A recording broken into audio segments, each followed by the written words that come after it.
yesterday you did mention that you grew up on an island, which I thought I know, yes. it's very interesting. I don't know how boring it is to talk about it all the time, but no, it is. It is not. It's funny actually, because I think when I came back when we were, I was a teenager. We came back when I was 13, and I had this very naive view that I was going to go back all the time. When you're young, you don't realize the cost of even traveling and the time it takes. So unfortunately, we didn't go for a very, very long time. And I had a very hard time with it because it suddenly hit me that I was never going to go back. So I actually never talked about it for a very long time. When people would say, "Where are you coming from?" I would say, "I was born in France." Yeah. Done. And it took me almost like a therapeutic going back there after 17 years, fully embraced that this is part of my life, Yeah. And now I'm an adult and I can make the effort. And then obviously my parents moved back there. So that really helped as well. So obviously now we're going regularly and and I have less of an issue to talk about it.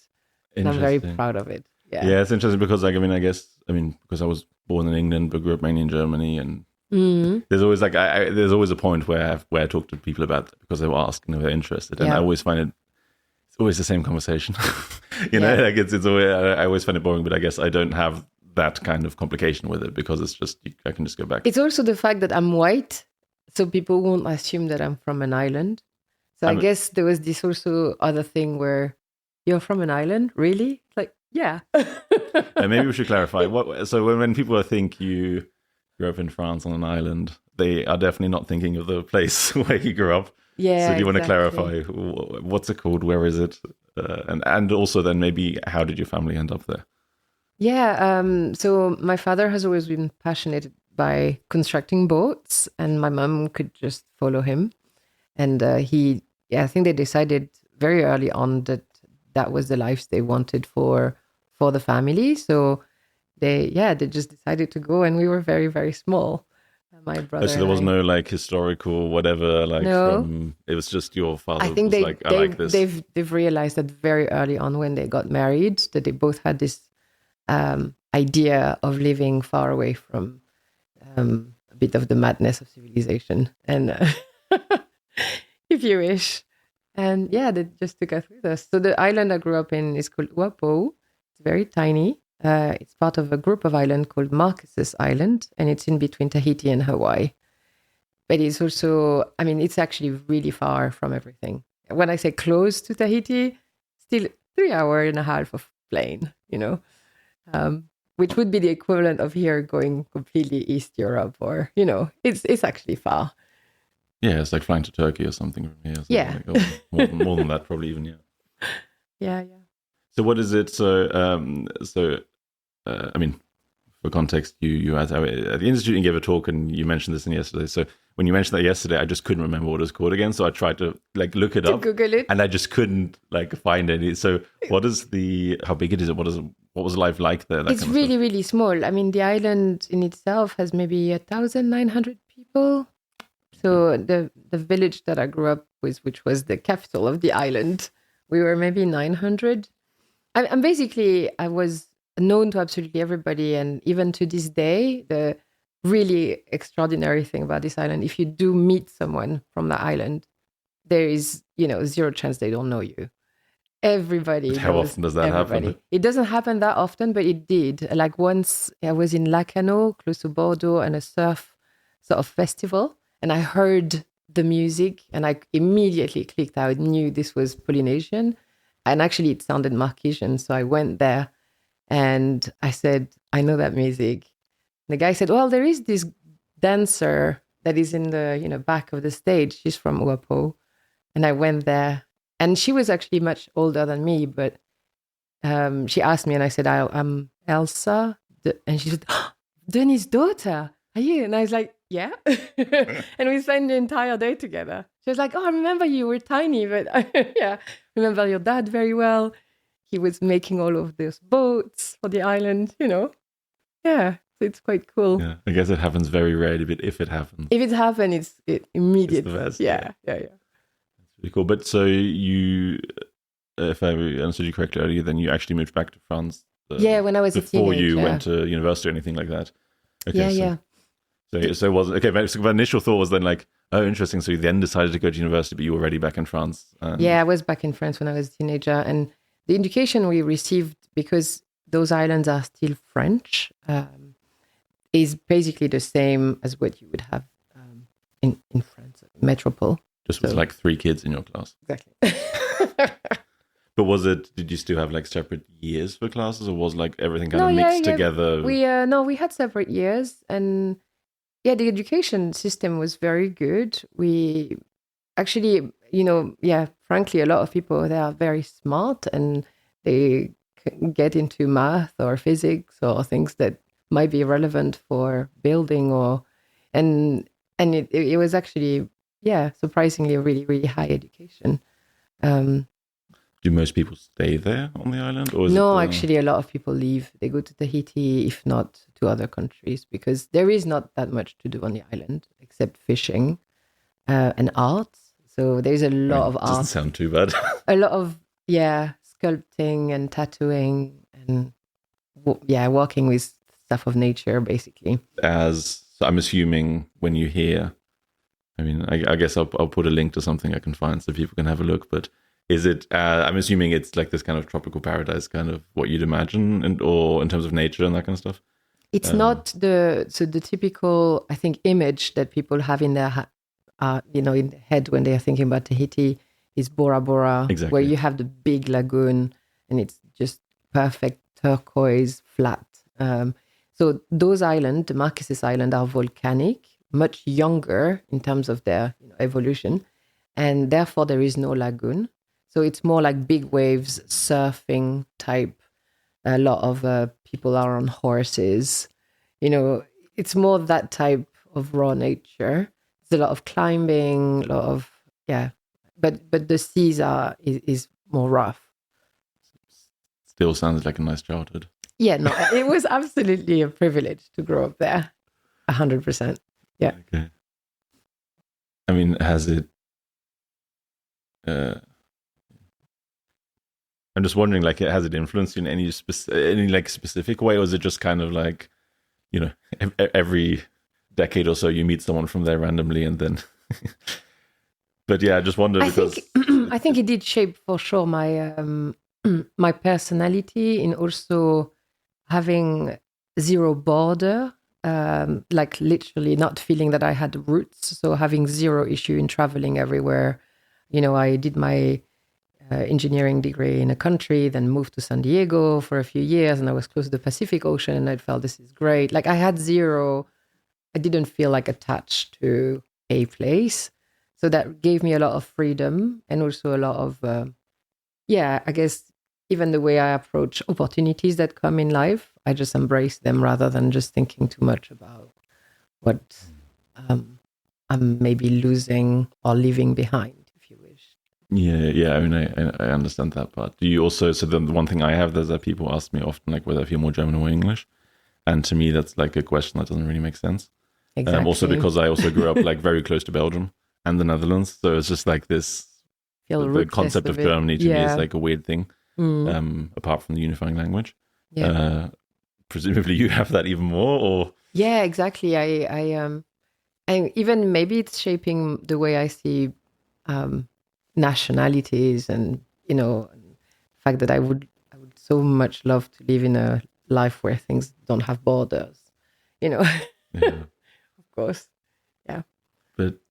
But so it's something you still go back to. I mean, regularly but not frequently. But it's very expensive and it takes a lot of time, and you have an almost perfect 12-hour difference, and that take a good 4 to 5 days to get over with. So jet lag is painful. When we go, we take a good 4 or 5 weeks, which is nice, but we don't do it often, like every 4 or 5 years. Yeah. You have kids, right? I have 2 kids. Have they been? Yes. They like it? They loved it. Did you like, this is where I grew up, this is why? Well, they were too little. Okay. To fully embrace it, and they are still little. But yeah, I'm sure that at some point they will fully embrace it. Yeah. Pretty cool. Okay, so you're back in France. with a weird accent, or was that no? not Actually, another thing? I mean a tiny bit, but not too much. And then I think I am. I really love a lot of things that come from work. And, my dad is also, on top of making boats, he teaches things to young adults. So I have always had a lot of respect for teachers. Like, taught making boats or just other stuff? Mm-hmm, yeah. And so I'm actually quite good at school, and that's a feature, I suppose. So quite early on, I had 1 year in advanced, and I started uni really thinking I want to understand certain things, and I'm very passionate about engineering and robotics and AI and stuff like this. And AI, before it became popular, I have to say. Yeah, this was my engineering school was not that popular, was not that big. Now they are just so big. Yeah, I guess you were like in the, I don't know exactly when this was, but I guess this would have been roughly in this time when they felt like AI wasn't going anywhere. That's exactly right. And I think we knew about the strong AI 70s, 80s, which then after came down. And the funny thing is, still to this day, thinking about the algorithms that are running, to create ChatGPT and so on, they're not that far from what I trained on, but it's just the enormous, computational capacities that we have now, and the database are just humongous.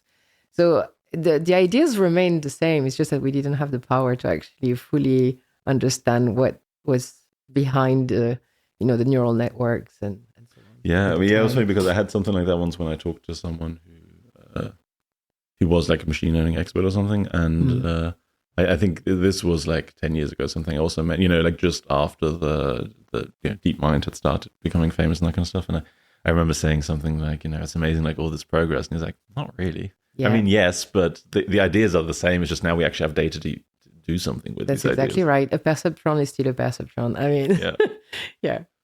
Okay, but so was it you wanted to do engineering, or was it a very broad degree, or like what was the? It was actually cognitive neuroscience, cognitive science. I started with really? Okay. at the uni, but then in France you have quite big distinction between the normal curriculum at the university and then engineering schools, and you have the possibility to jump between one and the other. And ultimately, engineering school is a bit more structured. The classes are less big, and it felt like the right thing to do. Also felt just maybe more secure in terms of finding a job after, because a lot of engineering schools are sponsored by big companies, and then there's networking and so on. So it just felt like a natural path. I mean, also, what are you going to do with cognitive science? Well, no, actually, this is what it doesn't fascinated directly me the most. Of course, but I mean, like in terms of jobs, like exactly. It's not like an obvious. That's exactly like right. It's the least apply. Like that's exactly psychology right. could at least do clinical stuff. But. Yeah, cognitive science is the odd one, but ultimately I came back to it. So that's the interesting thing. So I got my first job as an engineer, working for DARPA. It's the American Department of Research. In San Diego. So it was a company that was subcontracted by DARPA, and I worked there to classify basically EEG data. So, and to try to make something out of it. So I was basically implementing machine learning algorithms to EEG data. And after about a year, I realized that I had zero idea about the brain because I really didn't know much about it. And somehow it was also quite frustrating to me that the results that thought was going to be very powerful and easy, very naively, were actually not. It was very challenging. I was supposed to classify EEG along dimensions of attention, engagement, workload, things that to me seemed quite obvious. Like if you're tired, I should be able to know it easily from EEG. I mean, obviously there is ways, right? Fatigue is something you can capture, but it was complicated. And I really thought I would love to know that more. And the reality is that some people think that I actually made the decision to go from engineering to doing a PhD in neuroscience, but this is not true. I lost my job due to the financial crisis. But the reality was I wasn't happy at my job. And when I lost it, because, the situation was what it was, I felt relieved and I felt extremely happy, because I don't think I would have ever moved from my job. I was very well paid, and I was, I was useful. So there was no reason for me to get away. That's the classic psychological bias of the sunken cost fallacy, right? You think because you've put so much energy and effort into doing something, it's worth staying, even if you're not really happy. Yeah. But actually it proved me completely wrong, because that was the beginning of something that I enjoyed much, much more. So Lehman Brothers helped you out there. Exactly. quite a bit. Exactly. Nice. Yeah. But then you end up in Trento. Yeah. Which is none of the places we've talked about so far. Well, no, actually, I went back to Lyon. I went back to France, and I worked as a research engineer for the CNRS for about 6 months, during which time I created a proposal with my next to be a PhD supervisor, Giorgio Coricelli, and he was a neuroeconomics guy. So it was all about decision making and the brain, and I tried to get a position in Lyon, but didn't manage. And then I decided to do this European sort of concours, and it was the Trento one in Italy. And when I started my position in Italy, Giorgio got a position in LA. So in fact, I spent half of my time in Trento, the other half back in California. Okay. And he was in the economic department in California, whereas I was in the neuroscience department in Italy. So it was quite interesting as well to have the two sides of what I was actually studying, right? The economic theory on one end, and then the more neuroscience on the other hand. Very rich experience. Is that, it sounds like something that could be super cool, but also not work at all. Being between two places that are opposite sides of the world, basically. I mean, same hemisphere, but... Yeah, it was a long visit to LA, which lasted about like 10 months. So it worked as... what was quite interesting to me is that the economic department, certain subdivision of it, they were a bit reluctant to what we were bringing into the field. Some people actually didn't believe it was useful in any way. I guess more like the macroeconomic type of parts, and that to me was quite eye-opening, because obviously from the naive, neuroscience point of view, I thought what we were doing was just really great, and then I realized that, well, there are some people that have been thinking about decision making for decades without ever having to look into the brain, and they actually think it's useless. You don't necessarily need to open the black box to resolve, a decision making, at least at the macro scale. Maybe that's true, but I, to this day, still think it's valuable. It's very, very valuable to understand the brain, because ultimately, if you shut it down, there is no us. So there is no decision. Yeah, but this was also not exactly the start of neuroeconomics, but pretty early on in neuroeconomics, right? I mean... it was not that far from the start. I mean, I guess the start was maybe late 90s or something. So yeah. It was like 10 years after that or something like that? Yeah, exactly. Yeah. It was still very much of a booming field. The first neuroeconomics conference that I went to were just so incredibly stimulating, and you meet the best in the field. I haven't gone in a long while now, so I don't really know, but... I think we're going to make a big jump now in your career. Cool, no problem. Because I think if we... I want to get to the stimulation part. And I think it's going to take us quite a while to get to that if we continue like this. But yeah, so I guess the thing we'll mainly be talking about for most of the rest of the conversation is your current work, in particular, the work using transcranial focused ultrasound stimulation. Maybe again we can start slightly biographically. How did that come about for you personally? Like when did you first hear about it, and when did you decide to actually use it?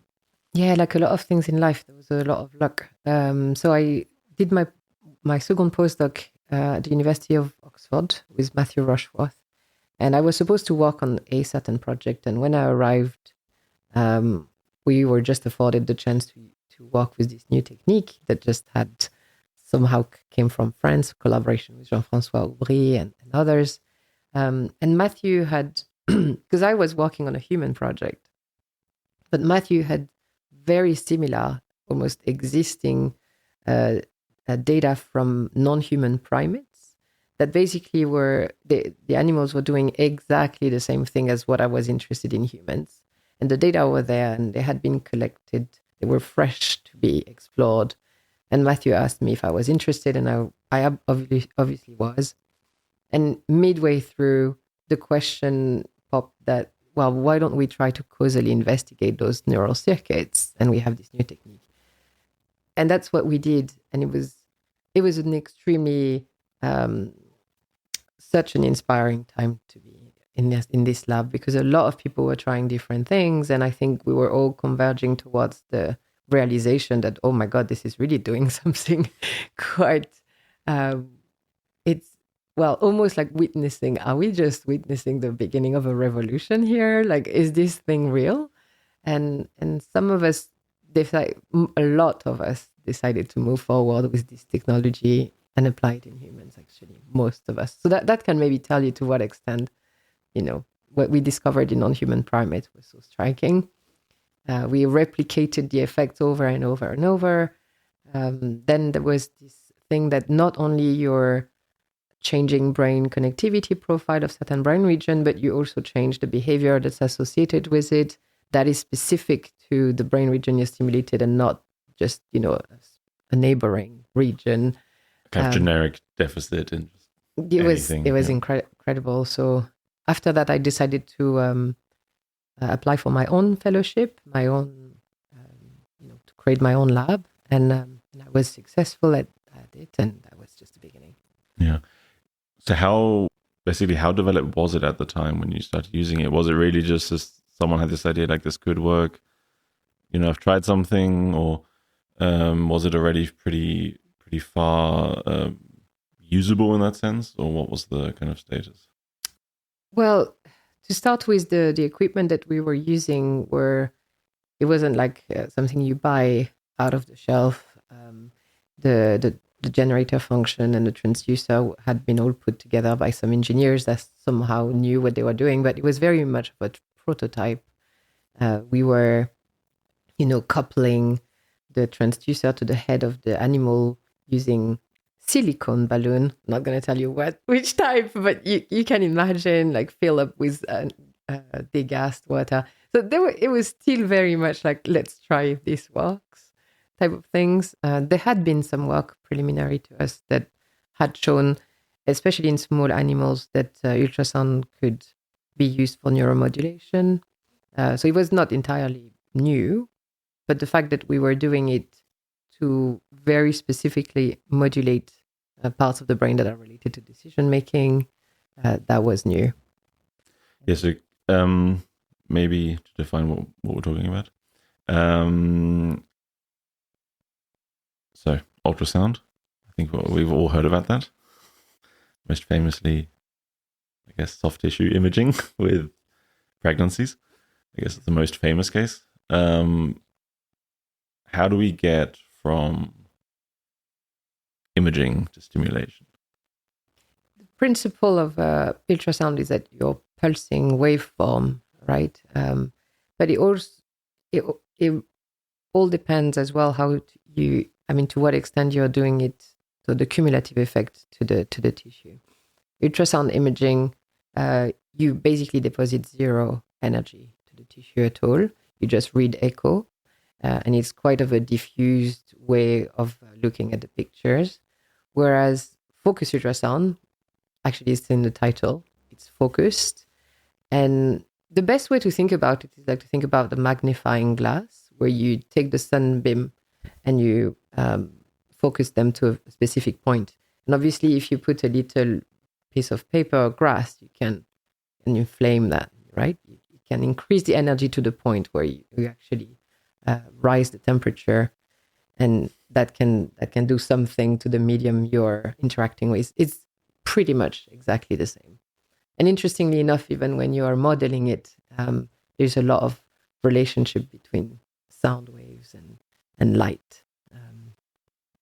But so it's the same principle. You accumulate energy in a very specific area in space to the point where you start accumulating, energy, acoustic energy. And that energy can be used, at least the neurons will sense that energy by means of, there is something in the brain that's called osmotic pressure. And because we have this ability to sense pressure in our brain, our neurons and other cells in the brain have evolved to have those mechanical sensitive ion channel, and they respond to pressure. They respond to little changes in pressure. And that acoustic energy is basically, you can measure it as a pressure change, and neurons will respond to that pressure. And they will also respond to other things that happen with acoustic energy being deposited. There's a little bit of micro displacement of the tissue. The neurons will sense that, they will bend. The membrane will respond to that change in capacitance, and so on and so forth. So there is a lot of mechanic change that are happening at the neuronal level, and that's how you get an effect. And that's how the neuron starts to fire, basically. So one question, yeah. So what? But because it's not just neurons, right? I mean, it's funny. I once, I had like psychology background to a bit of computational neuroscience, but I had this one in Paris 1 week like course on neuron glia interactions, and I feel like this is one of the courses I cite so often, just because it's such a different perspective on what the brain does, and I'm pretty sure glia cells also respond to pressure. That's right? Absolutely right. So 100% right. So I guess that in the area you're stimulating stuff, like how specifically do you know? I mean, you said neurons firing. Is that because of the direct application to the neurons? Is it because the glia cells around it are being, releasing calcium or whatever, and then that leads to things? Or well, there is a lot of study in vitro where researchers have carefully, extracted pyramidal neurons or whatever, those very nice long neurons that you can manipulate, and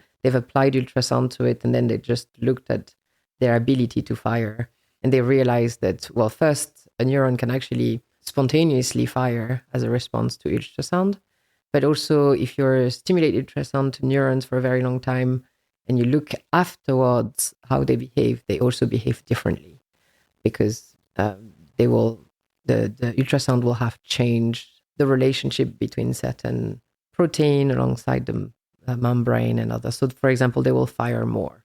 That's something that's been observed. So that's just at the neuronal level. And I suppose in neuroscience, we have this bias that we're mainly interested in neurons. We don't. I mean, it's in the name. Exactly. We don't exactly.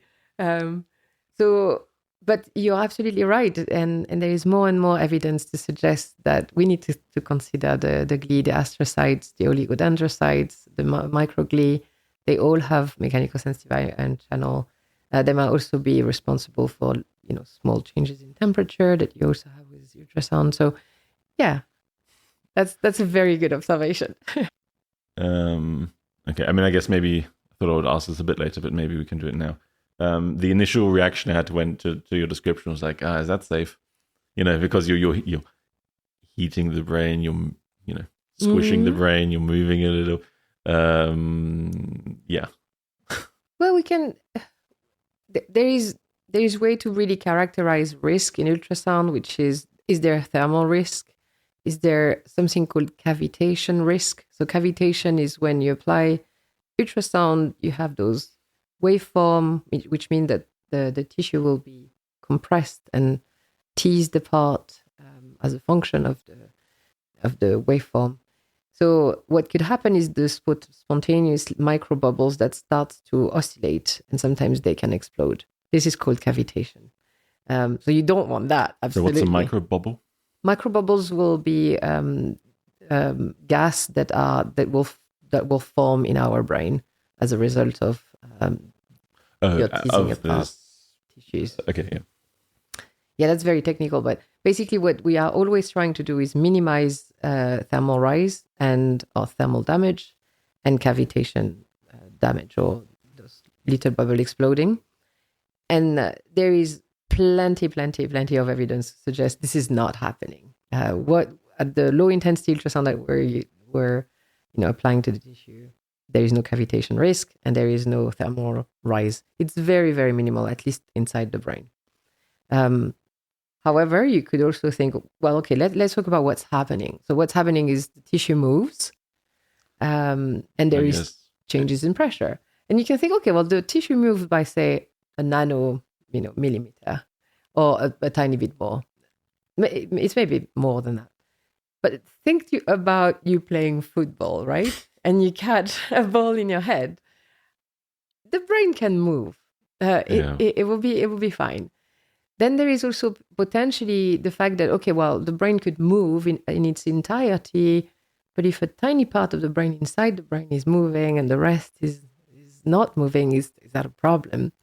And we're very careful about this. I think there's a lot of people really looking at it intensively to understand if this is safe or not. So there's an ongoing research looking at the safety of all of that.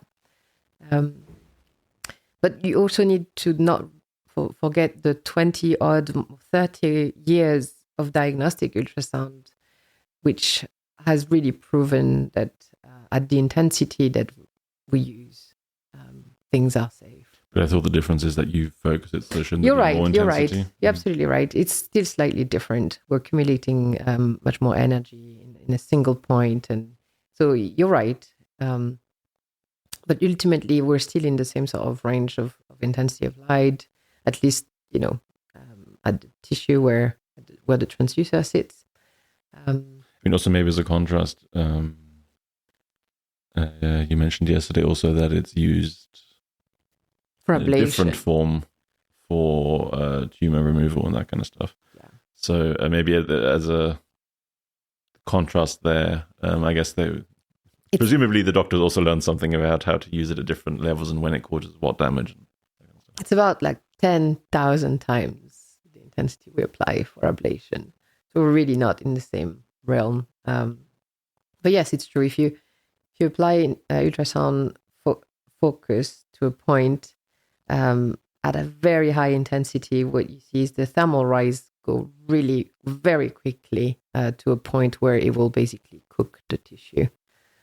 So it burns the tissue, and it creates those micro lesions where the so it might not be just tumor, and tumor might also be complicated if they start bleeding or whatever. But you can actually use it to remove certain parts of the brain that are highly dysfunctional. So, say in essential tremor, you could go in some part of the brain, maybe the STN or whatever, and you could just ablate it entirely. And that has been shown to help people from, at the moment the ultrasound is on and the part of the brain is lesioned, you can see the reduction of tremor immediately. And it's frankly quite beautiful as well, because it's a non-invasive form of irreversible treatment. But that's why ultrasound is it's so powerful. It can be used in so many different ways. Why did it take so long for it to become used in the form that you're using it? Because I can't remember exactly what it was, but it's like since the 50s or 60s, people have been using this, right? Or like the first people have tried to like use it to stimulate even neurons, right? Yeah, that's right. Yeah, the like Fry why brothers. did it take like 60 years until it actually came to, I don't know whether it's 60 years, but like why did it take that long that people could actually use it? It's the same than AI, really. The technology has always been there. However, we didn't really have means to have very crisp image of the skull prior to, well, at least now with even a normal scanner, like say a 3D scan, you can get very nice information about the skull. You don't even have to expose your participants to radiation or anything. So that's one. On the one hand, I would say the advancement in imaging the brain, imaging the skull. And on the other hand, the capacity that we can run acoustic simulations are quite heavy computationally. So if you have, multiple points per waveform and a grid, that's the entire brain, and you're trying to compute the interaction with all the media and everything, that's a heavy job. Yeah. And only now with the computers we have, we can run it quickly. So I would say this is mainly the big difference. And for animal work, or maybe that isn't, I guess, is it for animal was the idea then, well, you can just do other stuff that's more precise or easier to do or more established, or? So I think, yeah, maybe because there was not the direct translation to humans at the time when it was discovered, the idea was somehow put aside for quite a long time. And then it was one researcher, William Taylor, Jamie, who really resurrected this whole thing, I think in the 90s. And he was working on way to, control neurons through multiple means. And then he thought, well, let's bring back this ultrasound thing because it seemed to be working. And it really is the work of this man's group that completely changed the field again and re-established it as something we need to think about very carefully and seriously. And since then, it's been pretty exponential, the amount of interest and the number of people that are doing it, and the evidence are growing very strong. So what kind of stimulation then, in a way, what kind of stimulation is my question. But what I mean is, you can, if you think about like all sorts of different types of stimulation methods, you can have some that specifically, that you would use online during a task that can make certain areas fire or something like that. Or you can have others that, create like in a way, like a mini lesion or like a reduced function for a certain amount of time. And I'm sure there are many more other ways, but so like what kind of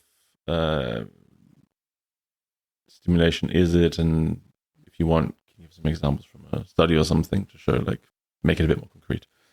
Yeah, well, so there is traditional non-invasive brain stimulation method like TMS, transcranial magnetic stimulation, which obviously is very powerful, but it remains limited by how deep you can go in the brain. So it's very much of a cortical, even superficial cortex sort of method.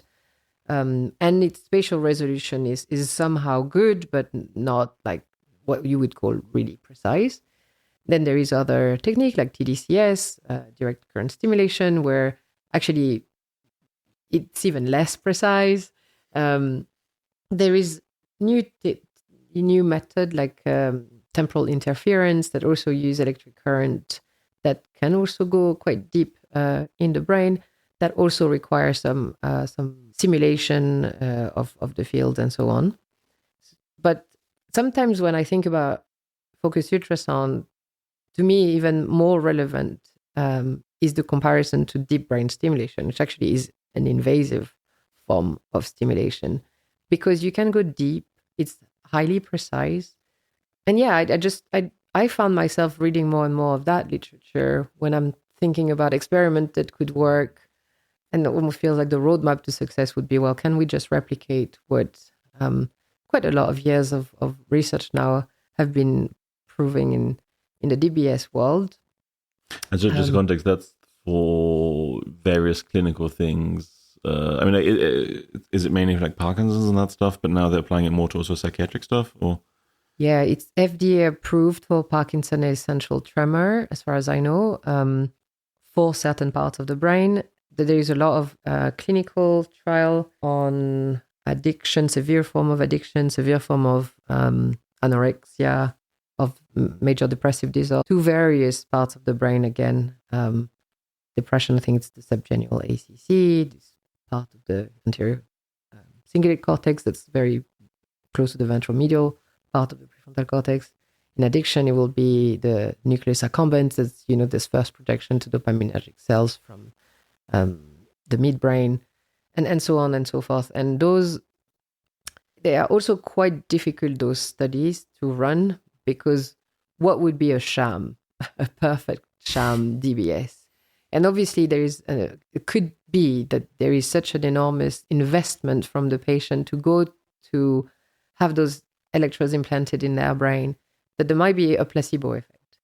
That's something we cannot rule out. So somehow it's a little bit hard to read those studies and fully understand what would be exactly the same thing happening if they had gone to to the surgery and actually have not received stimulation for about 6 months. Some studies do, and it's really great. So what they do is that they invite everybody, say 20 people for the surgery. They implant the electrodes for half of the group. It will be on.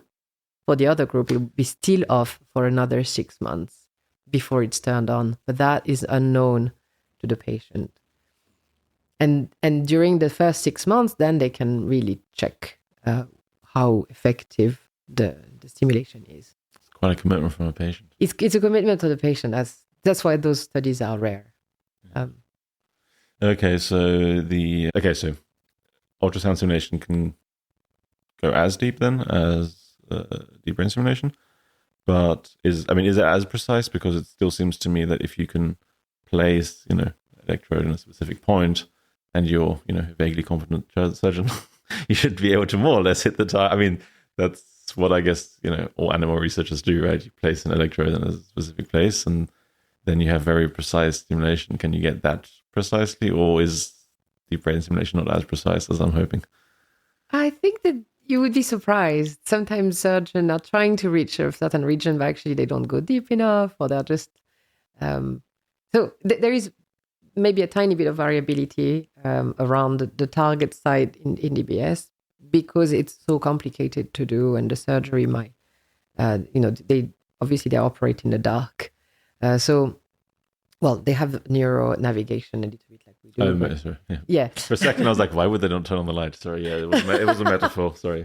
It was a metaphor. So focus ultrasound will vary depending on the device that you use. Those devices that are used for surgery that I was telling you about with HIFU, so high intensity focus ultrasound, they are highly precise. They have to be, because you don't want to miss the region you're targeting. So how do they do it? They send those pulses of ultrasound prior to surgery. That's actually in the realm of what we would call neuromodulation, because they don't ablate tissue. They just push the tissue, and then they use something called MR, acoustic radiation force imaging, to check where that displacement happened. And if that displacement is in the area that they want to lesion, then they go for it. So actually, you can be highly, highly precise. That's the bottom, that my take-home message. But that will happen with this type of a device that have more than 1,000 elements distributed all over the head, and going to that one single point. So it's a beautiful little, sphere, and it's about 1 millimeter large. So it is very, very precise. So you mentioned, that's a very large setup that they use for that, and not something that, from what I understand, you or other people in the research world would use. I'm curious, is that something that will become the norm in, because basically when you think of technology, right, it's often first the very specialized and often rich places have a very complicated thing that then at some point, as technology advances, becomes the norm for many other places.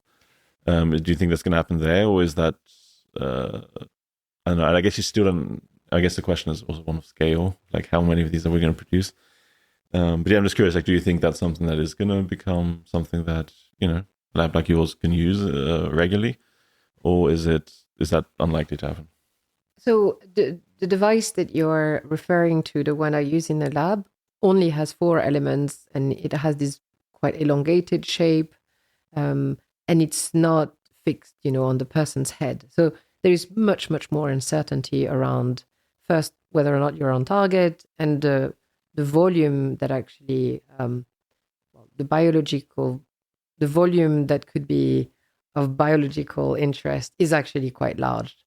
But between these and the MR-guided thousands of elements HIFU system that I was telling you about, there could be a middle range of device that, for example, look more like a helmet, something that you can actually put on and don't move while while it's in your head, which has a nice coupling with the skin, meaning that you still have to have some gel.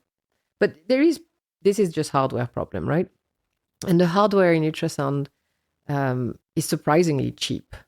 So it is actually not very expensive at all to put together even a lot of little transducers or little elements, if you wish, in a helmet. At the moment, it costs a lot of money because so very little companies have spent the time and effort to build this. As you say, it's about the scale at which you produce these things and to what extent you could sell them. So obviously, because there is not that many, they remain expensive. But in terms of hardware that's used for creating the device, it's very cheap. Actually, going back to the ultrasound diagnostic world, you can have little Doppler now that you can buy for home use with your phone. Nice. And it's not that expensive at all. So I think we could go towards this world where it becomes, you have a little helmet that has, maybe 100, 200 elements that still provide you with some specificity, but that can be used at home. I mean, I guess also like if the stuff that you do can be done with 4, then having 100 or 200 sounds like it would give you much, much more. I mean, so is I was going to say much more precision. Is the main difference between having, 4 and one difference is the power you could use, but that's not what you're interested in, right? Like the actually burning tissue. But the other part is the is the main advantage just how small of an area you can stimulate, or are there other differences that you get from these smaller versus larger devices? So, I mean, in theory, the MR guided hemispheric array that I was telling you for HIFU could also be exactly the same for TUS, right? For transcranial ultrasound stimulation. So, in a sense, you could just imagine this is a neuromodulatory tool, and that's it, because it would be the same hardware. I think the interest with those devices is that you're certain of the position of your target, of your focus. That's the main difference, really. Whereas with the one that we have in the lab, you have much, much more uncertainty over where actually the focus of your transducer is inside the brain. But why is there more uncertainty? Why? Because you have to use neuronavigation technique. You have to register the person face in space to your device. And even just doing this has inherent uncertainty about 1 or 2 millimeter. That's what. But don't you have that with the other one also? Or like, I mean, you still have from what I imagine, you still have the same problem of like a brain and the device itself, and then you have to figure out how they relate to each other. Yeah. The MR guided one, the advantage is that you could do MR-RFI with it, and you could see if your focus is where you're. Because of that part, because it's MR. I think that's why those devices will not become the norm, because they are inside an MR scanner. And an MR scanner is very expensive. So yeah, relying on other methods to register a helmet to a skull, I imagine this is going to be solved. It doesn't seem to be so complicated. And we have the same for MEG and other stuff, right? Mm-hmm. Yeah. So I don't think this is going to be a major problem for the very small engineers that are working in this field. They will crack that. Yeah. So one thing I was reminded by repeatedly when you talked about the technological development was I had an interview with Gareth Barnes about the new MEG systems, and it seemed like it was basically like it's almost word for word the same thing at times, whereas like we have this thing and it seems to work, and actually it should be pretty cheap to do, but we don't have vendors who produce it really in that sense, and there's the questions of scale, blah blah blah, and it's kind of and it's the same thing where also like they also producing helmets to put on people so they can. It was just funny like how even though I guess it's both neurotechnology, so it's not that surprising that there are similarities. I just had to smile a few times when you said that because it's just so similar. I can still reply to this because I don't know if you've read the news or anything, but there is a lot of investment in neurotechnology at the moment. It just happened to be. So there is a lot of companies interested.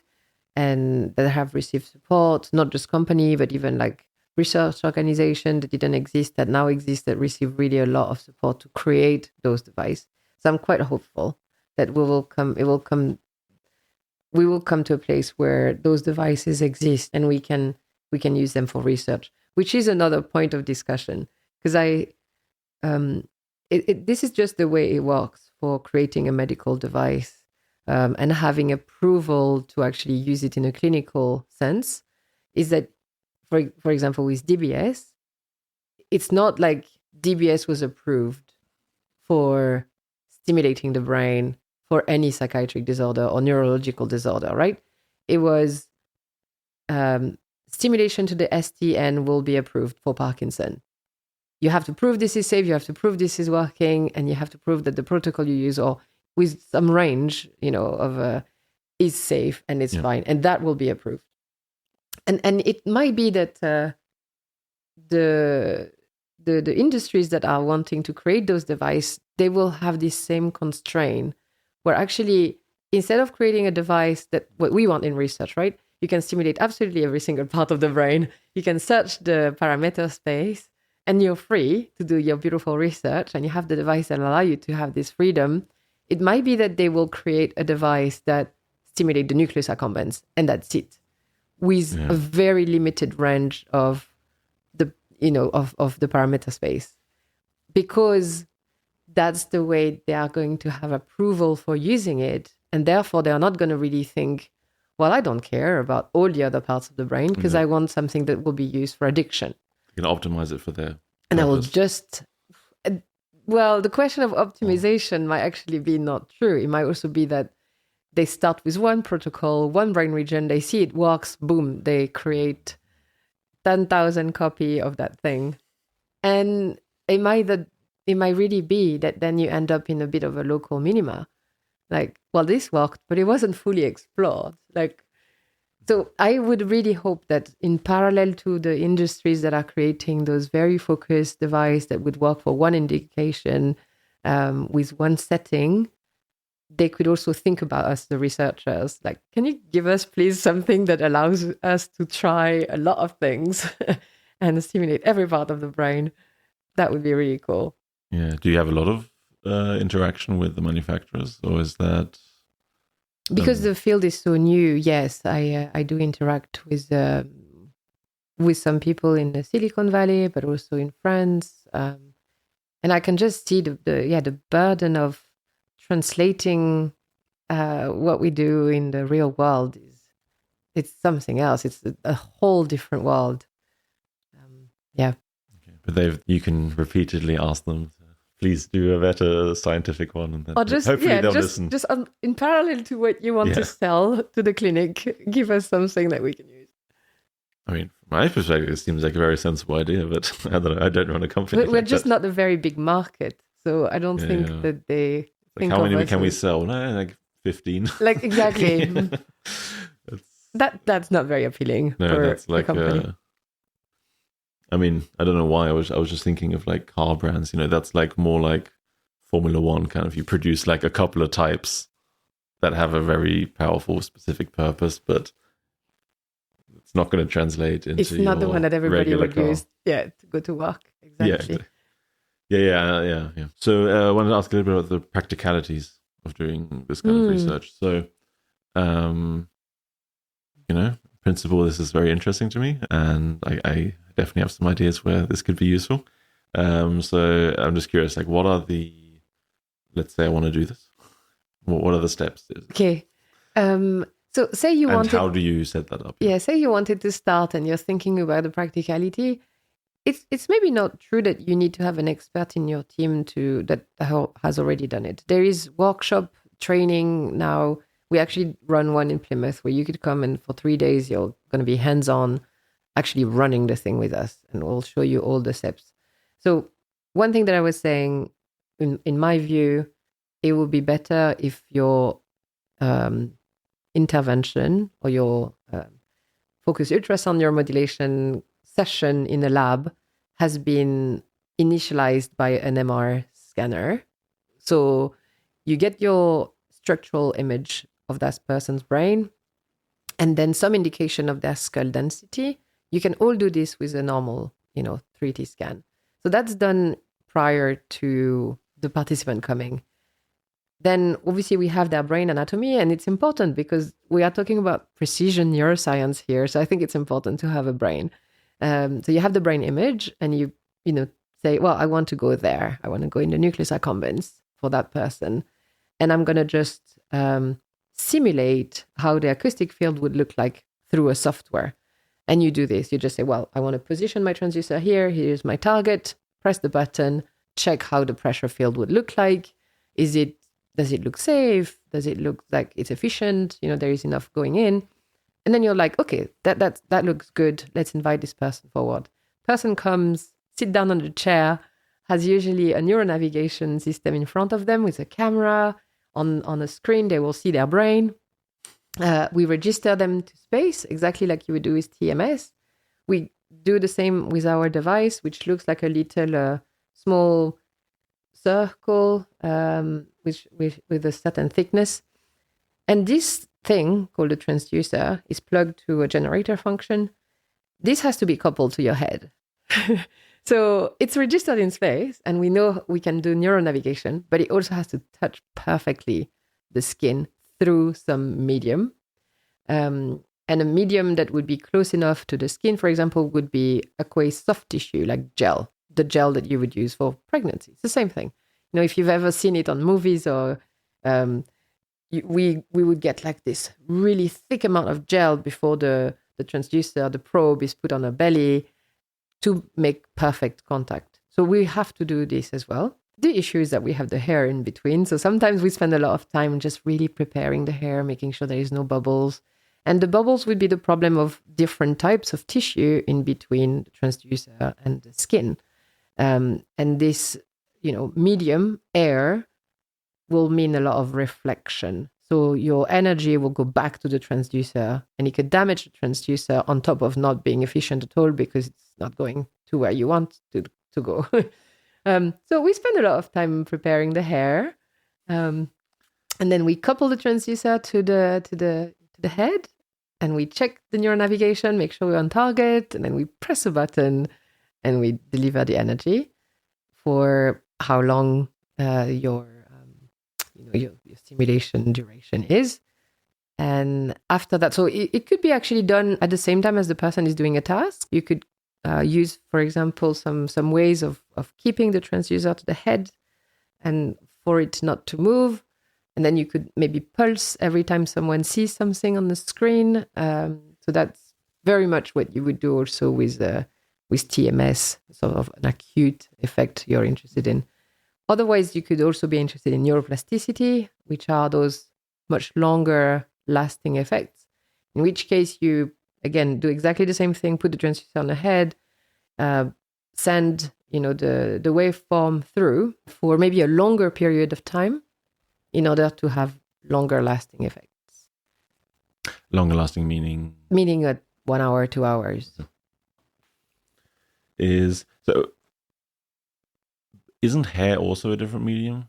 Or well, that's funny. It's a very good question. Some people have done this. It's brilliant. Some of us have done stuff like this where basically you put ultrasound in a tank. It looks like a water bath. You have a hydrophone on one hand, which is a bit like your mic. Basically, it will just record the ultrasound. But in water? In water. Why?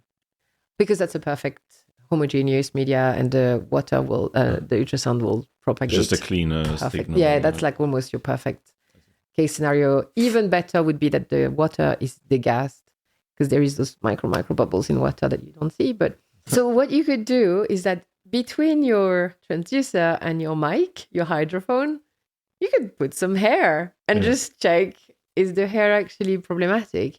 And it's not. If you put the hair in another water bath solution, and you put the whole thing in between the two, you will realize that the hair itself is not a problem. Okay, so that's lucky. So that's good. Yes. Yeah, but also one thing you mentioned yesterday that so you can go deep, and that's all kind of very nice. But there are certain problems in terms of reaching some areas depending on angle of the skull and sinuses, these kind of things. So can you elaborate a little bit on that? Kind of the we haven't really talked about the skull yet. So yeah, basically, how can those? I mean, the sinuses again filled with air, but like specifically, what are the consequences of that? So the sinuses would be exactly like big fat air bubble. It would mean a lot of reflection, if not all reflection entirely to the transducer. So that would be very inefficient. So you don't want to go very random question. I mean, because ultrasound is a sound wave, right? But sound travels through air. So why is air such a refractory thing if it isn't? I mean, we can talk right now with sound, right? Yeah, so ultrasound propagation depends. So it's the speed of sound depend on the impedance of the tissue that is traveling through. So, for example, the impedance and also the resistance of the tissue to compression. So, air or some medium are highly compressible, meaning that the wave is going to propagate at a certain speed. Some medium are really, really hard to compress, meaning that the waveform is going to propagate super fast, like bone, for example, or iron. You know, if you're on the rail of a train, if you hammer it, it will just propagate at a speed. So that's the interesting thing. The frequency remains the same, but it's just the speed at which it transmits. So when we say speed of sound, we mean through air, or through any through any medium. So the speed of sound, the speed of sound will change depending on the medium. Yeah, that's what I mean. Yeah. That's right. And so again, the transmission of the sound will depend on the impedance of the tissue, and the issue is that the impedance of the skin and the brain is very much like water, and the impedance of air is very, very different than the one of water, and even more different than the one of bone, but that's another thing.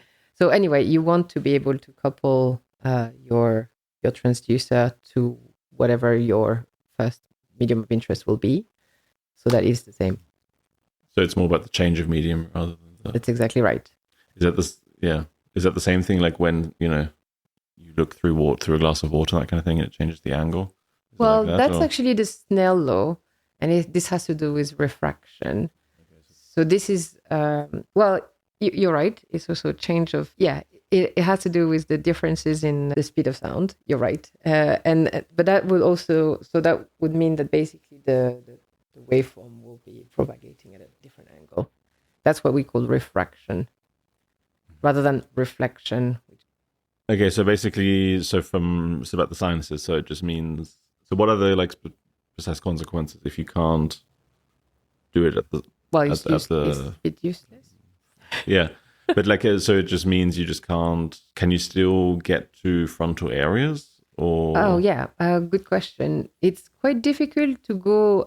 so right behind our sinuses, there is the lateral orbitofrontal cortex, for example, or the ventral medial prefrontal cortex, which is right here. That is very tricky to reach with the classical transducer that we have in the lab. So again, theoretically, with different types of transducer, maybe you could do it.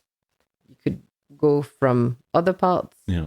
But with the classical one that you might end up using in your neuroscience lab, it will be one of the trickiest areas. And it's the same with the ear, right? If you have a brain area that's right behind your ear, it's going to be quite hard to reach. Mm-hmm. And then the other thing was the angle of the skull or something like that. So the angle of the skull is exactly what you were saying about... Also, just briefly first, the skull in general. Why is the skull such a problem for you for this kind of research? Yeah, the skull is just going to account for the bulk of transmission loss, basically. So there will be a lot of differences between the gel, the skull, and then the brain. So because of that layer, and actually the bone in itself is not a single layer, it's made of multiple layers that basically will translate into different types of losses. And one that is particularly tricky in the bone is called the trabecular bone, and it's in between the two more. If you have ever seen a skull, have you seen a skull? It's quite interesting. I've actually seen skull being cut open live. Ooh. Yeah. It's a longer story, but I once spent almost a week in operating theatre watching people's doing live tumor removals. Wow. Yeah. So yes, I have. So you've seen it, and it's a very complex bone. It's made of different layers. There's a marrow, Yeah, so I didn't see that. I mean, to be fair, also I mainly because that was the first time. Like you just take it out, like you have a square of skull that you cut through. I mean, drill through. Did you faint the first time? No, I didn't. I was slightly nervous about that because I have fainted in the past. Usually only actually my own blood for some reason. Not actually other stuff. No, so I was a bit nervous. I didn't tell anyone that. I was like, I'm just gonna not pretend that this is a problem. Well, it might be a problem, and it wasn't. It could also be that even if you don't want to faint, you faint, right? It's not like yeah, but I feel like sometimes you can also. It seemed to me like putting everyone else a little bit on edge wouldn't help the situation. So it's just like if I have to, I'll just like sit down or whatever. But I know it was fine actually. I was surprised like how weirdly, and I don't know, I find it very quite calming in the operating theatre because I mean it's also like I have no responsibilities and nothing to do, right? I'm just there to watch. But no, the only funny thing is that oh, this is so embarrassing. So they, so the first time I saw one, right? Actually, there was two funny things. So first of all, the first thing I didn't know is that clinicians and neuroscientists look at the brain in different orientations. So clinicians look at it from the bottom, basically. So left and right are reversed.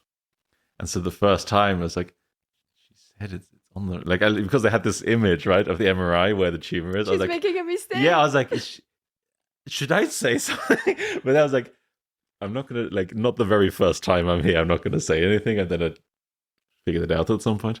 No, the other thing that was basically as embarrassing was so they,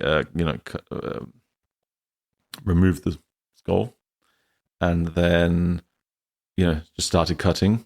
I was like, oh, they're cutting into the brain and blah, blah, blah. And like, is that the way it's supposed to be? And then only after a while, I was like, oh, that's not the brain, that's a dura mater.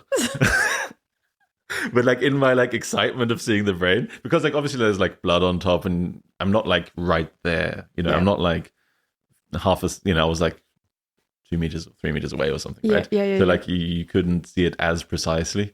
But yeah, for a second I thought like they're just cutting into the, but no, it wasn't the brain. What sort of surgery were they doing? They were doing tumor removal. Oh, tumor removal. Yeah, exactly. Yeah. So this was, which is weirdly enough looks different than I thought. Because the tumor itself? No, so the weird thing is the tumor you can't actually see. From what I can tell, it looks, the ones that they look kind of the same. I think they have like some sort of way of making it look different. I mean, so they have all sorts of things, right? They have their navigation to see where exactly they are and where the tumor's supposed to be. I think they also have some sort of way of, if I remember correctly, staining it a little bit so you could see it. It would like, reflect slightly differently, different types of tissue or whatever. I don't know.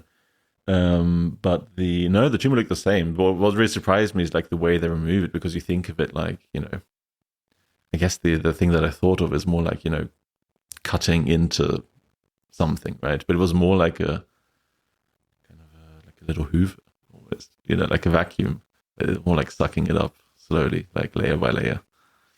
I mean, I think this is actually reassuring that they were not going like a spoon, like. Yeah, but I thought it would require more. I mean, I guess the brain is very soft, but I just never thought that it would be that easy in a way to. But yeah. So I assisted once to a surgery because I was quite friend with a neurosurgeon, and he allowed me to be in the theater, and I fainted. It was the smell of the blood. I didn't expect it to be so strong, and my body just didn't like it. Interesting. I didn't. I think also don't. But I mean, yeah, no, I didn't smell it. But it was also like you're wearing like all sorts of stuff, and I don't know. I think. But you quickly get used to it. That's the thing that I was told, and it's very true. Like second time around, fine. And then makes you wonder. You went back again after the first. Okay. Makes you wonder about like, yeah, how actually sad it is that you can get so quickly used to. Yeah, get bored. Yeah. Yeah, I mean, especially because those things take time. It's very. I mean, I think there's something I didn't realize when you hear like neurosurgeon, it's like, oh, it's like a X hour procedure. It's like half of that is just like not much happening. Like it's not like the high intensity surgery all the time. It's just each step takes time and blah blah blah. Yeah. Anyway, so yes, sorry. So the skull is a big problem. So what you were saying about if you're coming at an angle, that was the problem of refraction. Mm-hmm. If your incidence wave is coming at an angle with respect to the skull, it will just bounce back. But it's not exactly the same as reflection. So there is this type of loss. Then there is something called attenuation. And attenuation will mean that the energy will transform into heat. And that's quite problematic. And there is, so basically, about more than half of the energy, much more than that actually, at least 2/3 will be lost at the skull interface. And that's very problematic for us in this field because we would like all the energy to go through. And we also don't really want to have massive temperature rise in the skull that could be problematic because, as you say, that there is the meninge not too far away. Well, you don't maybe want to boil the meninge at, 7 or 8 degrees or more. Even if that means that the intensity that goes in is very safe. You see what I mean? It just gets stuck at one place almost. It just gets stuck in that one place. So you're constantly trading off what you would want to do, which is maximize efficiency, but you also want to minimize the risk of heating up the surrounding tissue to the skull. Because in essence, we don't fully believe that the skull heating up is a problem. But there is the skin nearby, there is the meninge nearby, and then there's a brain nearby, actually. So you don't really want that to heat up. And then there is a whole question of what is actually an acceptable thermal dose. Or, if you go to the sun, to the Caribbean, so in the middle of the summer, and you lay down for 2 hours, sun full on in your head, I can tell you that your head is gonna heat up. Even if you just wear a hat. Indoors. Well, right? Yeah, exactly. But then we also know that physiologically you get a fever that's very problematic and it's only 2 degrees up. So temperature, it needs to be monitored very, very carefully. And it's basically the main reason why we feel we're limited in terms of what we can do with ultrasound. So is that also an advantage having a big system with lots of transducers because you get it from different angles rather than and you're distributed. Yeah. Okay. Yeah, I mean, so we've talked about the that you can reach deeper brain regions, that kind of stuff, but we haven't been very specific about what exactly we mean here. So yeah, maybe compared to let's say like TMS or something like that, what are specifically some regions you can? So I guess there's 2 questions. One is what can you reach, and the other is which areas can you reach safely? Depending on, I think you mentioned yesterday some areas you don't want to stimulate because they're too close to some other regions that you definitely don't want to stimulate. So kind of which regions can you kind of easily reach? We have been very successful at stimulating many parts of the subcortex, which is very exciting. The nucleus accumbens, subdivisions of the thalamus, the amygdala, the hippocampus, all those areas, the STN, subthalamic nucleus for Parkinson, very exciting. These have been explored and showed that it's quite safe. So again, there is all the deep cortex, right, that we can't really traditionally reach with TMS or TDCS. We can also reach, of course, all those regions. What I was mentioning yesterday, it's just that we don't know. In theory, we could go much deeper, midbrain, even the pons. Now, I don't know if I really want to do it like right now, Yeah. These are the parts of the brain that regulates your breathing, your heart rate. Do you really want to mess up with it? I don't know. So actually, it was more of a comment than any proof that this is unsafe. I think it's more of I would be cautious to go there in the first instance, but why not? Obviously, the midbrain has all those nuclei that are projecting, to the locus coeruleus, the ventral tegmental area that are so important for learning and decision making, the substantial nigra, and actually some deep brain stimulation are going that deep. So it doesn't frighten the neurosurgeon to go that deep and stimulate those regions with electrodes. So in theory, maybe this is where we're going to go. I don't want to be the first one to do it. Yeah. Yeah. I mean, also there's so much other stuff you can do. So why go to something that's, even if just a little bit riskier? If you can do all the other stuff first and learn stuff along the way, then. Yeah. And maybe, I'll change my mind and in a few years I'll be there. Yeah. There was an interesting point about the difference in effect between stimulating the deeper regions versus the cortical regions. That seemed very interesting. Can you elaborate on that?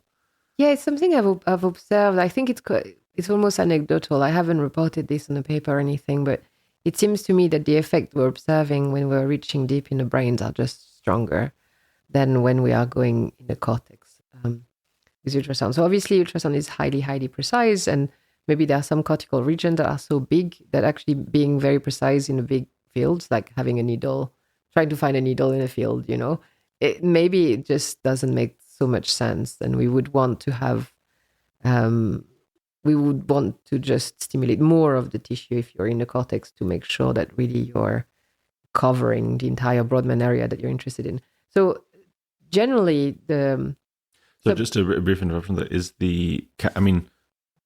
But presumably can't you also stimulate a larger area? I mean, do you have to be precise, or can you also be broader in your stimulation area? It's a bit harder to do actually, to unfocus and have a homogeneous pressure field that is actually, maybe a centimeter large. It is, surprisingly more complex than one could initially think of.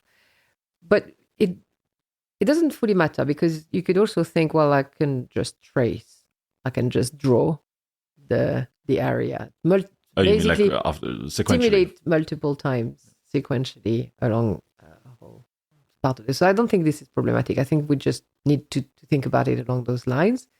The subcortex is generally more preserved across participants, and you have those condensed neurons into a very small area that are doing something very important for the entire brain. So this is maybe just what it is that there is more specificity even in the brain in terms of structurally in the subcortex.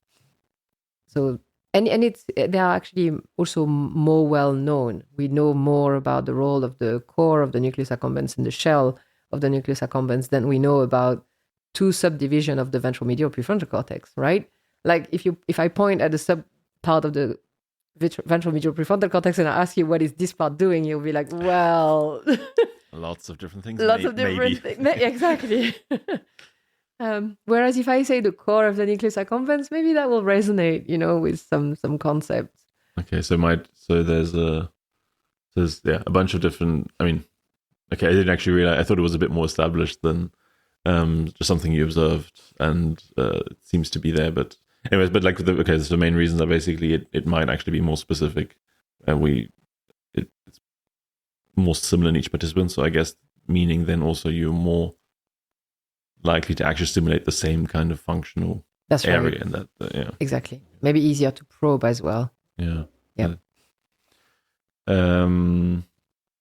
Okay, so that's basically the present.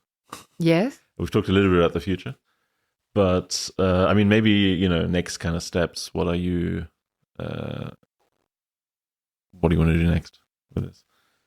And the field in general. It doesn't have to be just you, but because I truly believe that this could completely transform the way we are doing.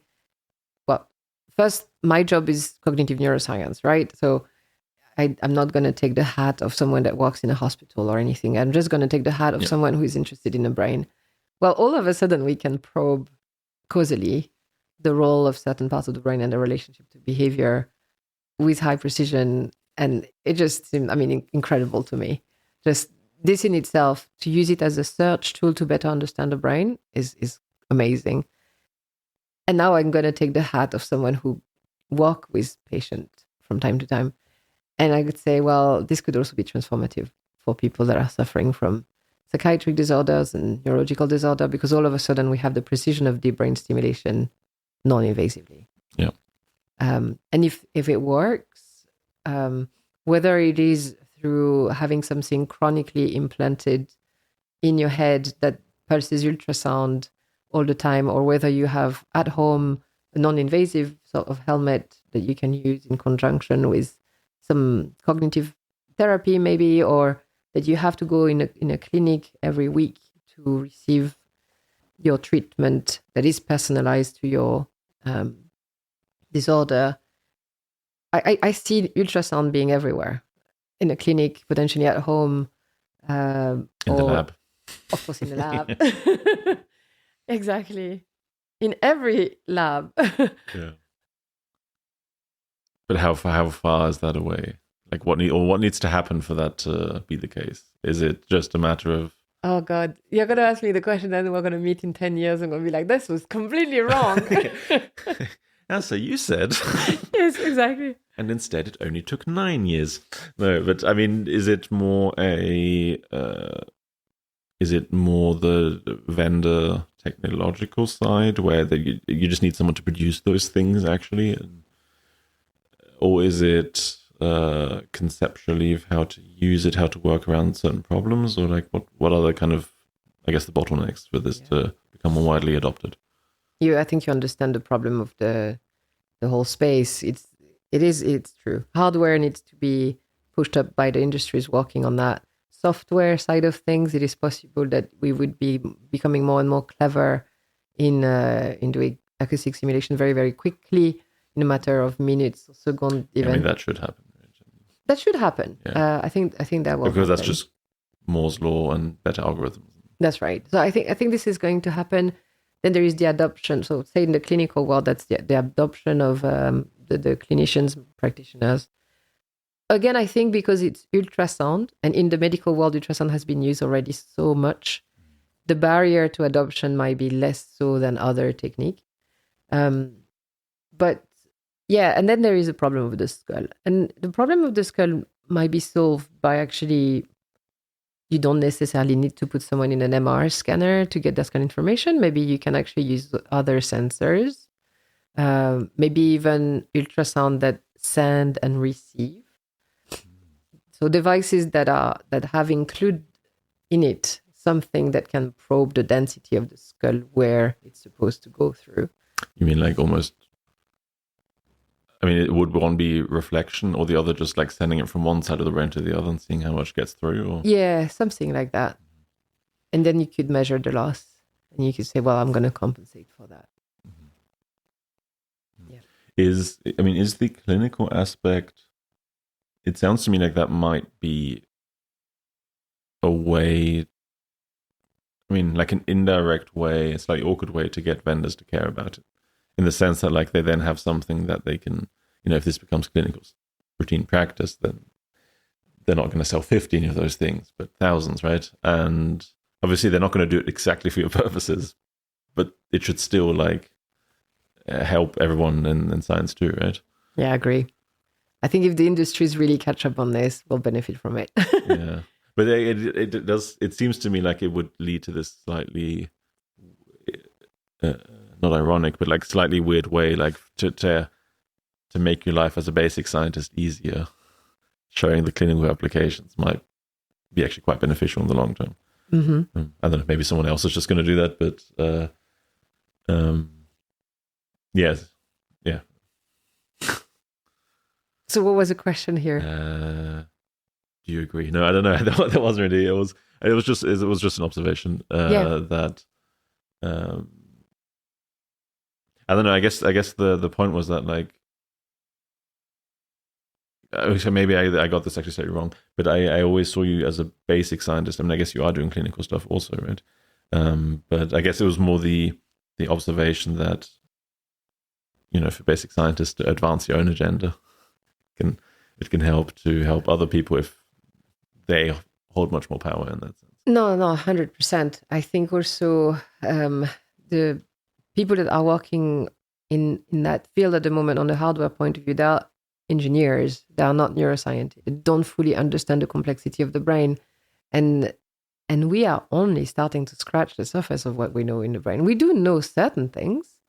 We should give us some credit for that. We've started to really understand very well how certain parts of the brain behave. But there, again, and you're the first one to study psychology, and there is a huge variability across participants or across people because of maybe their genetic background, their context, their history, and even maybe simply the way the brain is organized. So you have those highly dimensional complexity problem here of actually even just, we can go back to it, but psychiatry in general is ill-posed in terms of treatment. So we know that symptoms don't really necessarily predict very well treatment response. So maybe we need to move from the DCM, 5 or 6 or whatever, to more thinking about transdiagnostic traits like impulsivity, which are actually much better understood in terms of brain. So this is going to take a long, long time for neuroscience to actually be listened to by the medical world, but also by these guys that are creating those beautiful devices in a way that makes sense. Because, So you mean the clinical part, because like if to show a clinical application, if you have a very ill-defined thing you're trying to improve, it's going to be very difficult to do that even if the stimulation protocol is perfect. Exactly. That's exactly right. Or say someone comes and say, I'm depressed. Well, what, you need to do more. What sort of biotypes are you talking about? Is that a rumination problem? Is it a apathic problem? And so on and so forth. And therefore you could say, well, actually for you, given your symptology, but not just that, I think this treatment would work best. And we don't even know how to do this to this day. So you're right. I think creating a device that will perfectly stimulate the nucleus accumbens for absolutely everybody might not be that useful for certain people that are suffering from another disorder, right? So I really hope that ultrasound will be helpful, as I said, as a search tool in our world, in the world of better understanding the brain, because then after we can also communicate with the people that use ultrasound as a therapeutic method. Say, well, we know that if we do this, it doesn't really work. So, Yes, it's a big ecosystem that interacts at many different levels. And I guess your prediction is that ultrasound is going to be a major, not a major, but like it's going to be an important part of that. It has to be. Okay, cool. Anything else you want to add, or should I go to the recurring questions? No, I think we've covered it all. Yeah. Okay. So at the end of each episode, I ask my guests the same 3 questions. The first is, what's a book or paper you think more people should read? Basically, whatever you want, whether it's old or new or famous or not. I don't know if it's any reading recommendations from you? Yeah, my husband got me that book maybe a few years back. It's called The Outrun by Emmy Liptrot. It's absolutely gorgeous. It's when I started working with patients that have severe alcohol use disorder. He just thought that book would be relevant, and it's a young lady who depicts her journey through recovery, and I guess the neuromodulatory side of the story is actually nothing to do with technology. It has to do with nature, and it has to do with bird watching. And I very identify with this because I love birds. And if I wasn't studying the human brain, I would study the bird's brain. I think they are fascinating species. And basically it's the story of that lady, through observing birds. And it's extremely poetic. The whole book is a deep dive into the human consciousness across multiple phases of recovery. It's beautiful. And not too long ago, it was made up as a movie. And the movie was good too, which is nice. Sometimes not the case when you really love a book. You think they're never going to, manage. It can be a bit risky to watch a film of a book you like. But I think you should go for it. It's called The Outrun. Okay. And it's beautiful. By the way, I guess you like that in Zurich on the lake. They have lots of birds, but they also have these like informational things where they give you like images of all the different birds. Nice. A little bit of information about them. Although for me, it's always just ducks. I keep forgetting like there's so many different types of ducks here. But yeah, I guess if you can see that, then you can maybe have a look at those later. Second question is, what's something you wish you learned sooner? This could be from, again, private work, whatever you want. I'll go back to what I was talking about at the beginning. That very weird psychological bias we have, that when we have invested so much into something, we feel like we should stick to it. I think it's not entirely true. We need to be aware of that bias because, it's not because you've been in a long term, whatever. It could be your career, relationship, whatever. It's not because you've invested so much into it. If you realize you're not happy, you should switch. You should really try to be aware of that. It's called the status quo bias as well, right? The sunk cost fallacy. I wish I had known that a little bit more, because I would have made this career choice earlier on. But how do you know that that you're not happy? Yeah, well, that's a big question. But I mean, so what I mean is like how should I put it? I mean, so I have the weird thing with the podcast, for example, where after basically the first year and a bit, when I did 50 episodes, I was just done. I was just like, this is it, right? I'm finished. And then randomly, Hugo, I still had the episode with Hugo Spears scheduled, and I was like, should I cancel it or not? I don't know. I feel like there's no point in like wasting his time if I'm stopping the podcast anyway, whatever, right? And then anyway, so like as the time approached, I was like, well, why not talk to him? Like, I mean, it's already scheduled. I've done the preparation. I might as well, why. So I did it, and then I really enjoyed it and just continued. And then like, another couple of episodes went well, and then I was like, you know what? I think I'll continue, but just not as many episodes. Yeah. So basically, how do you know that? Because like, yeah. I mean, I guess it's a fallacy if, in a way, it's a bit of a circular thing, right? It's a fallacy only if it is truly something you should stop doing. But sometimes you just are like in this like valley when, if you get out of it, it's actually really good to have all the investments behind it, right? So. Yeah, and you're talking about, I don't know if, you would consider your podcast to be more of a hobby than. Yeah, it's it is a hobby, but yeah. So in a way, if you stop, you can still restart, right? I think with career choices, you feel like, well, if I stop, that's a big change. I'll never be able to go back to it. So it didn't feel like that. It felt like I quit or I continue. But you're right. You did feel like you're right. it. I guess I could have.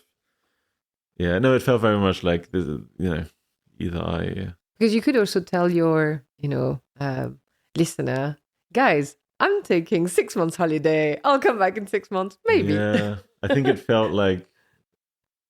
Yeah, I don't know. It just felt like either you do it or you don't. And I have taken like periods where I didn't release an episode for 2 months or something like that. It has, I'm very irregular in terms of like how I publish them. But yeah, anyway, so it's funny. It's just it didn't seem like that at the time. But okay, so that's one factor to consider. How I've just seen people being very unhappy in their job, and then I have very much often had this conversation with them where I ask them. Like, why would you stay? Well, I've done 7 years of university. I got a doctoral degree. This is meaningful up to this point. But actually, what is meaningful is right now what you're doing and your future forward, right? It shouldn't be just looking back at the past and thinking, well, this is valuable for me to stay where I am. I think that's maybe the fallacy, is the fact that you're less forward-looking than you're backward-looking. Mm. Yeah, and I guess also like as you, maybe part of the fallacy to some extent is also not maybe part of the fallacy is that, it seems like what I have with my podcast, it's this or not this at all. But the binary. Yeah, but it's not binary. There are changes of directions and adjustments and whatever. Yeah. Okay. Final question is, I'm still in the beginning of my postdoc. Any advice for people like me who are like, let's say late PhD to early postdoc who are, anything in that kind of period? Well, from what I've just said. Exactly. In addition to, I love my job. I wouldn't trade it. I wouldn't go back to industry. But I totally understand those people that would, because maybe you make more money and you're more guided towards what you should be achieving and so on. I really love the freedom that academia gives me. And I really love to work with the people that I would love to work with. And I think that's the most privileged part of my work. I decide with whom I want to work with.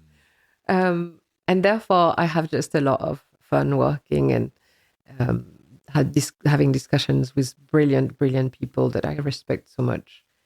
But I think academia has also its flaws. It's not the pure world that you might expect when you're starting. You're very ideologist about what we can do and how we do it, and the fact that we're very non-biased. And I think every system has its flaws, and science is not, an exception to that. So as long as you're inspired by what you do, passionate about what you do, just give it a chance, because you can really be very, very happy.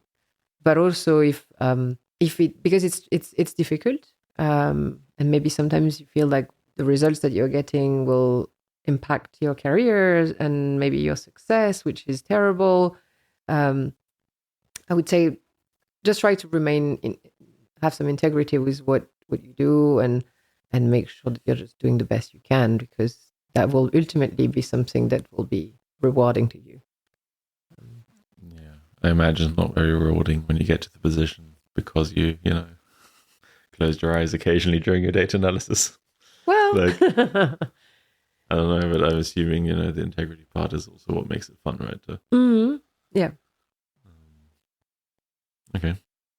Thank you very much. You're very welcome. Yeah, it was fun. Thank you.